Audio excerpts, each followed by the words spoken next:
Parakamani case చిన్నదని Jagan మాట్లాడుతున్నారని, YCP హయాంలో తిరుమలను ధనార్జన క్షేత్రంగా మార్చేశారని బీజేపీ నేత టీటీడీ బోర్డు సభ్యుడు భానుప్రకాష్ రెడ్డి విమర్శించారు. గత 5 ఏళ్లలో టీటీడీలో చేసిన పాపాలు ఊరికే పోవు అన్నారాయన. పరకామణి కేసు రాజీ చేసిన పోలీస్ అధికారి ఎవరు? టీటీడీ నిబంధనలకు వ్యతిరేకంగా రవికుమార్ ఆస్తుల్ని ఎలా రాయించుకున్నారు అంటూ భానుప్రకాష్ రెడ్డి జగన్ ని ప్రశ్నించారు.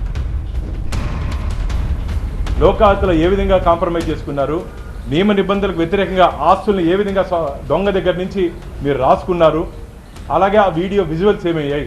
నేను ఈ వీడియో విజువల్స్ మీద ఛాలెంజ్ చేస్తూ రాష్ట్ర హైకోర్టులో ఆంధ్రప్రదేశ్లో నేను ఒక రిట్ పిటిషన్ కూడా దాఖలు చేయడం జరిగింది. కేసుని 409 పెట్టాల్సింది, లోకాయుక్తలో 409 పెడితే లోకాయుక్తలో కాంప్రమైజ్ చేయలేరు కాబట్టి 409 పెట్టాల్సింది బదులు 379, 381 పెట్టేసి రాజీకి చేసుకున్నారు.